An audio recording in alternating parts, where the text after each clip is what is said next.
Welcome to On the Edge with April Mahoney Brains. Here, this is the spot where the conversation is pointed, the guests are sharp, and the responses are never dull. Welcome home, Brains. There's only one requirement to hang out on the edge, is that you open your big brain and close your small mind. Did you bring your thinking caps? It's time to put them on, because the conversation starts now. Welcome to On the Edge with April Mahoney.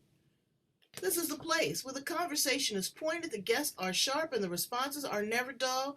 And oh my God, I've been waiting for this because this is another media mogul here down in South Australia. This is Simone Douglas. Prue Blackmore is her mother. You know, I'll be talking about Prue all the time, having me riding on the back of that dragon. So I can only imagine what she has had you do during the course of your lifetime. You are a very, very prominent force there in the media world down in South Australia. Everybody knows you. You're on everybody's pages. You got 2 podcasts. You are very heavily invested in BNI. And I'm going to talk to you a little bit about the BNI there versus the BNI here, because it is a global organization. Yeah. You're the CEO of Social Media AOK. And you are now the publican. I teased her about that. You know, we say Ken on the end of stuff, we talking Republican, and I don't think she's a Republican down there in Australia. But she's the publican of the Duke of Brunswick Hotel. What does that look like? And a whole lot more. Thank you so much for being here with me, Simone. I've been waiting for this. Yeah, me too. I'm very excited. Thanks for having me on, April. Absolutely. So start with your story. How did you just get involved in so many things, and how did being a media personality draw you in? I think it's not a short story. So I used to fix broken hotels in my 20s. So I did that for about 9 years, turning around sales, catching the thieves, fixing the marketing. And then I got out of that. And that was actually mum's fault. So Prue Blackmore's fault. So while I was on maternity leave from running pubs, she wanted to start a college, a registered training organisation here. And my mum, she's lovely, but she doesn't do bureaucracy at all. So I did all of No, she doesn't. I learned that real quick. Yeah. So I helped her set up the college with all of its registrations and licensing and things. And from there, got my diploma in transpersonal counselling.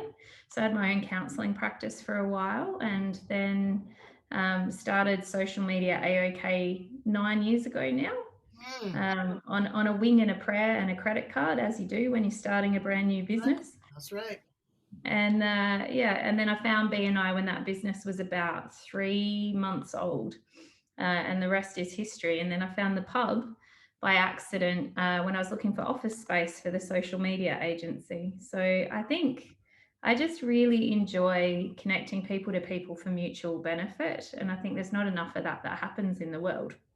And if we all spent our days doing that and helping people, you'd be amazed how many opportunities just turn up on the fly. Well, you know, but it's the all about me. And I don't know, after this COVID experience, I don't know how people can still live like that. It's not all about you, Brains. Believe and trust. You know, you may have come through that portal singular, but you got to live with the world and, you know, with your likes and your dislikes. So let's talk a little bit about BMI. Tell me about what the BMI there in Australia's mission, purpose, and focus is. And I'll tell you a little bit about what I know about the BMI here. Yeah, sure. So Business Network International is a global organisation, and it's a franchise model. So as an executive director, I have a region that I look after. So I have 181 members in my region across 7 chapters, and they meet every week to generate business for each other through referrals. So they spend a lot of time getting to know each other and each other's dreams and hopes and goals and how they can help each other. And then they actively look for ways to introduce each other to their ideal clients. So we have a philosophy here in Adelaide North, which is my region, which is every member is family to us. So you don't always like your family, but you always want the best for your family, and you put yourself out to make it happen. And so that's how we work here. The philosophy of BNI globally is givers gain. So if I give business to the members of my chapter in return, they'll want to give business to me. Yeah, so it's something that aligns really closely with my personal values. And that's how I ended up getting so involved. Well, you are very involved because I watch you in the meetings and everybody is just sitting on the edge of their seat hanging on to every word because you're a subject matter expert. You know how to, you know how to edit and filter and you know how to pivot. And that's what people don't know how to do. It's very similar to what's going here, BNI. Here, I've been to a couple meetings, but they have, well, some of the chapters have a very exclusive criteria, like there can only be one plumber, there can only Yeah. be one construction worker, there can only be one accountant. And then that way, you know, it's fair and equitable to everyone in the group. But they are Absolutely. very, very conscientious. They Mm. come with their leads. They're listening for leads. They're listening for opportunities to make you bigger, better, and brighter. So I love the organization. And I like that it works with men and women, you know, Yeah. because I'm going to tell you, Brains, I'm a woman, but I ain't all pro woman. I like men too. And I like for them to be able to work and have opportunities without having their head cut off, Yeah. you know, and then also the youth. There's an opportunity to really be trailblazers and set a path for young entrepreneurs, these millennials that have these bright ideas but don't know how to implement them, or senior citizens that have had very successful businesses, but now they find themselves bored with nothing to do. They can pour back into groups and organizations like BNI.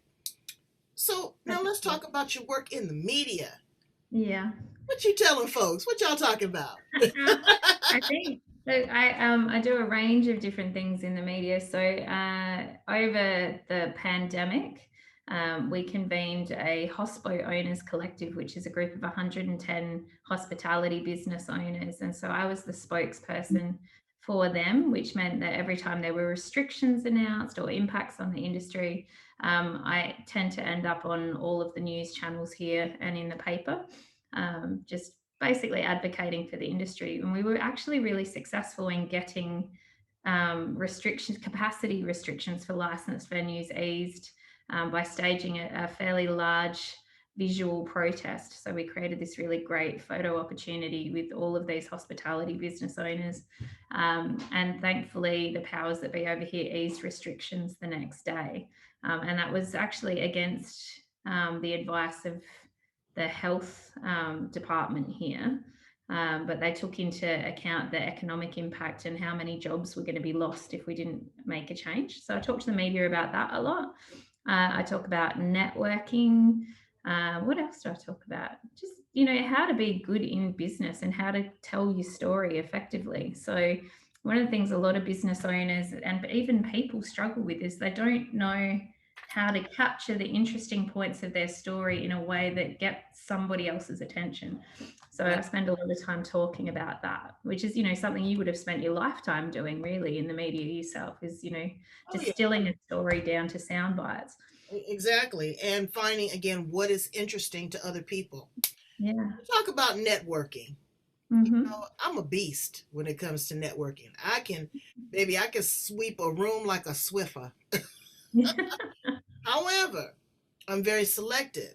You know, I'm not in there just to collect a bunch of business cards. Yeah. I'm in there to provide, you know, information and to get information. But I'm also there to listen because there's a lot of people that are talking. You want to be a good listener. Give us some of your great tips and techniques for being a great networker. Yeah, absolutely. So I think number one, you always have to put the relationship ahead of the sale and make sure that you understand that the people that you meet are going to be sold to at that event by pretty much everybody that they meet. So if you're the one person that isn't actually in selling mode, you're more likely to start the conversation. And that's really all you're doing at a networking event, is starting the conversation. So all going to come down to what your follow up is after that as to how successful you are in building that relationship. Um, Ask interesting questions and ask to listen and understand rather than asking to answer. So often we make the mistake of, you know, someone's talking to us in an event, we're just trying to think of what we're going to say next, as opposed to actually getting, you know, really involved and interested in what they're doing. My favorite one is once I know what someone's done, it's like, well, what's the most unusual thing that you've had to do in the context of your job? So, this one time I was at a quality professionals conference. So these are lots of really dry stats orientated people that are, interested in auditing and quality control systems. And I said to this gentleman, oh, okay, so when you're auditing quality control systems, who is it? What's the most interesting thing you've ever done? And he's like, no one's ever asked me that. And I said, well, what's the answer? He goes, well, I once audited a snake venom extraction company. Okay, that's pretty interesting. I was like, that's pretty interesting. I'm like, that's amazing. So there would be a whole secondary set of risk profiles that he had to look at. So I was asking him about what those risk profiles look like. And within 5 seconds, he had lit up. All of his body language had changed. His face was brighter, much more open, conversation. And it was because I hadn't been dismissive, but I also hadn't spent the time talking about myself. And the thing is, if you can ask the right questions, then eventually, manners dictates that the person that you're talking to is ultimately going to ask you about you because you've actually done a really good job of being interested in who they are. Mm-hmm. And I think, the problem is that we don't work our networks before we need them often too. So we wait until we're desperate and we need all these connections and we need to make these sales to keep going. And then we break the relationship because we're too busy selling to people. Exactly. And then you come in very disingenuous. Yeah, I absolutely. I always check back in with my brain, say how you doing. If they said, "Oh, my cat died," I send them a card. You know, Oh, it yeah, is it's about that emotional intelligence and building on that relationship capital. That's what people want absolutely. right now. It's that conversation, it's that 360. It's not just about me. Again, I keep saying it's about you. You talked about follow up. Yeah. Folks are sloppy with the follow up. Now, they are, and that's a missed opportunity. Say, for Yeah. example, all these people that you have in your Facebook connection, you got Mm, 5,000 people. But there you are casting a wide net trying to get some more sardines. Instead of making a connection with the people that you already have. They've yeah. liked you, they've loved you, they've met you at an event, they've met through, the referrals and other people. It's very important that you follow up. And what is that follow up about? Again, that follow up doesn't have to necessarily be the close on the sale. It can Yeah. just be, hey, how you doing? But if it is the close on the sale, learn how to ask for the business. So many Yeah. people do not ask for the business. And then if they ask for the business, they're afraid to ask to get paid for the business. It's so Yeah, true. no, you're giggling, but I mean, am I telling the truth? Am I telling the You truth? are telling the truth. Absolutely. I think particularly often, not always, but often women I think struggle more to ask for the sale than men do. And it is a bit of a generalization, but it's been my experience is that Right. we don't value ourselves as much as we could. And until you get over that and you actually start placing value on the services that you're providing or the help that you're providing, um, it becomes very hard to ask for the sale because we don't actually, internally, we don't trust that we deserve it. So we don't ask. Well, it's awful because money is energy, brains. It is. Yeah. It's nothing but a vehicle of exchange. Yeah, Really, it's exactly. not. And the more that you give, believe and trust, the more you will get. I'm a witness. And it is meant to be recycled. It's meant to be used. There's no shame. There's no power. There's no influence. There's no control over some dirty pieces of paper with some old Mm. dead presidents or queens on them. Queens, And yeah. you're gonna let that run your life and dictate who you are. That's gonna make you a better person. That's gonna make you lie, cheat, and steal from somebody else. Not wanting to share your business, trying to hoard. They say money is the root of all evil, but it's not. It's the No, it's not. beholder. It's the beholder of the money. You know. So let's talk about some fun stuff. I see you can make a mean cocktail from time to time. What you like to drink, girl? I like to drink single malt whiskies, so very good whiskey is my weakness. So we have 46 single malt whiskies in the pub, and that's my fault.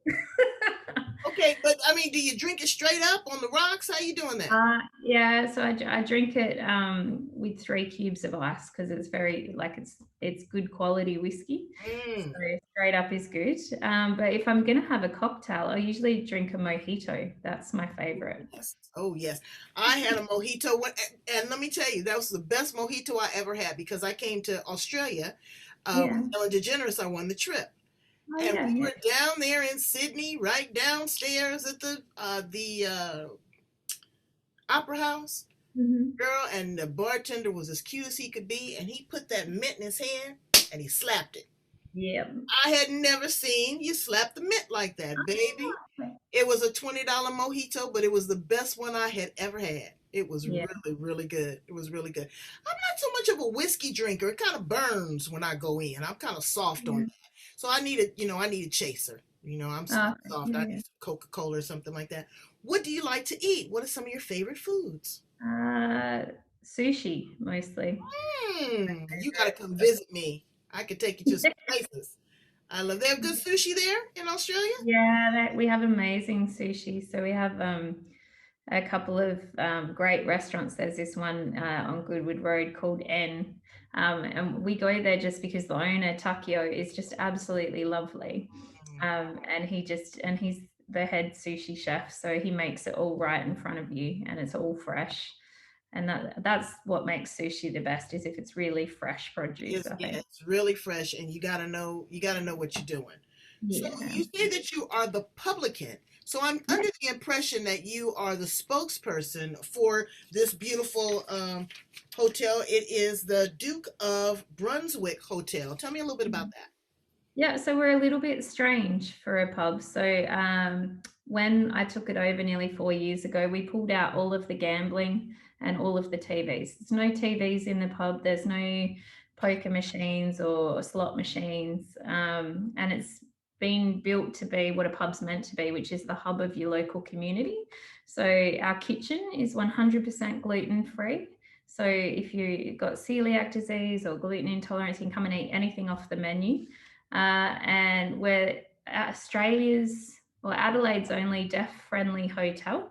So all of my front of house staff are trained in conversational Auslan, which is the sign language here in Australia. Wow. Now that wait, let me just stop right there. Why did you opt to do that? Because I always wanted to learn. Oh, So I just figured if I was going to learn, then I might as well get all of my staff to learn as well.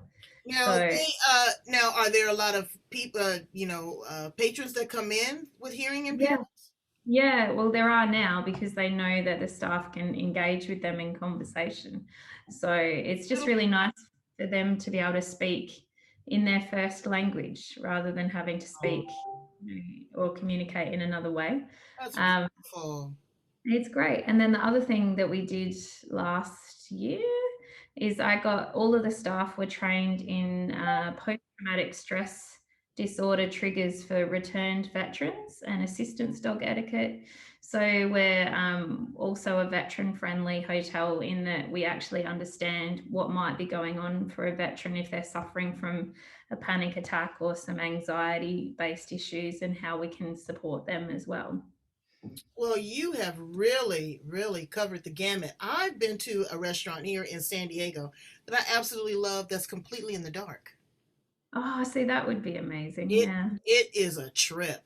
Yeah. you know, Imagine when you have a nice steak and a fork, you got to be real careful, but it's just a whole different experience, completely eating in the dark.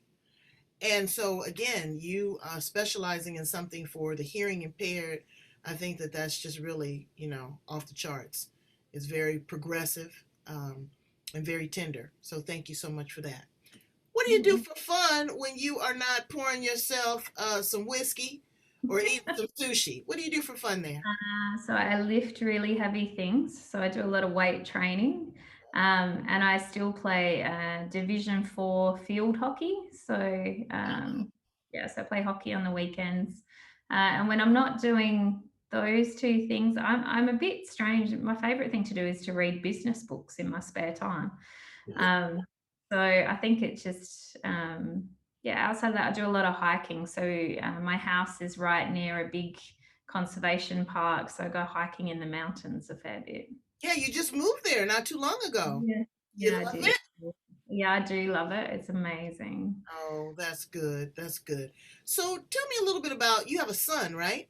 I have two sons, yeah, Hunter and Saxon. So Hunter just turned 14 on Friday, Oh, just wow.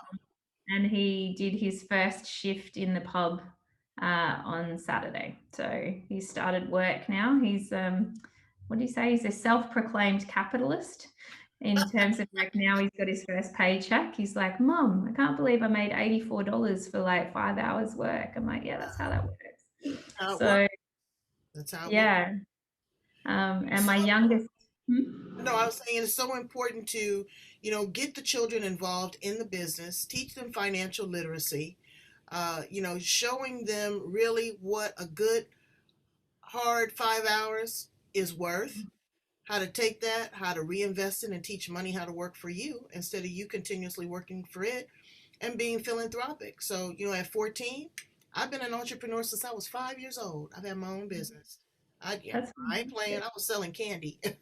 Yeah, I used to take the whole candy thing and break it up and sell them a quarter a piece. Boy, I come home with a pocket full of money. And I yeah, no. never stopped selling something ever since then. So tell me about your other son. Oh, yeah. So Saxon is 11, and he is telling me that he plans to take over my business empire. He goes, "It's no good giving it to Hunter, but Mum, I'll run the pub for you, and I'll take over BNI, and I'll run that for you, and I'll do this." So he's very business orientated. He likes to do a bit of wheeling and dealing. He's a bit of a negotiator.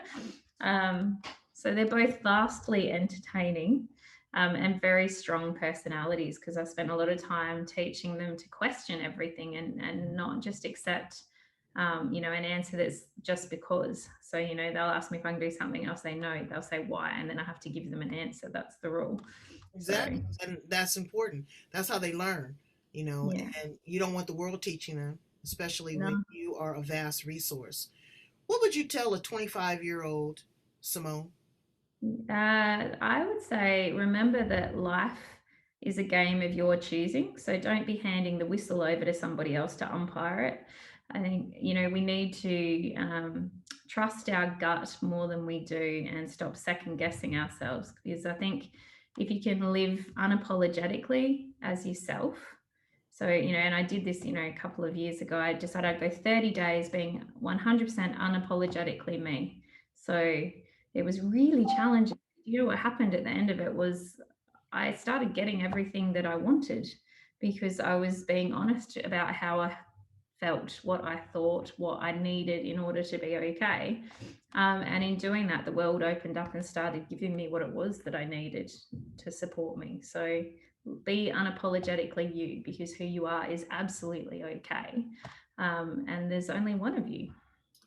Right. Well, you know what? I didn't go that far because I don't think everybody can handle me being unapologetic. I'm giving it to you straight, baby. But I Yeah. did go through a season of no, Yeah, where nice. I just didn't do it. If it didn't feel right, immediately, if my intuition said, I say no, but I was able to accept a no as well. And Yeah. it really brought me into balance because I'm that person that always says yes. Oh, okay, you want to try this? Yeah, yeah, yeah, yeah. I'm a risk taker. But when you step back and you step into yourself and you say, you know what, let me analyze this a little bit closer. Let me see if this is really a good investment. Let me see if this is really a good use of my time. Mm. It's like volunteering. I was big on, anybody had an event, oh, let's call April, April will volunteer. And Mr. Magnificent said, no, what you do is you give them 40 hours, 80 hours. Yeah. And then after you do that, because I became burnt out. And then I Yeah. became a little resentful, and I'm saying to myself, here I am raising money, decorating, yada yada, doing all this, and I'm seeing the person that's hosting it just ticking off boxes. Yeah. So yeah, so it's just a balance. So I'm so Mhm. glad that you are in that hospitality space because you are a trailblazer and you are innovative. I just love having you on here, Simone. You've given us so much, and I'm sure that we could talk for hours. Will you come back and visit me again on the edge? I'd be most happy to. I've really enjoyed it. Thanks, April. Okay, I love you so much, and tell your mama that I said hi, and tell her I'm still trying to find a name for my dragon. But by the next time we go for a ride, I'll have one. I'll let her know. You take care. I will. Thank you, baby. Bye bye. Bye. My brains. Oops, forgot.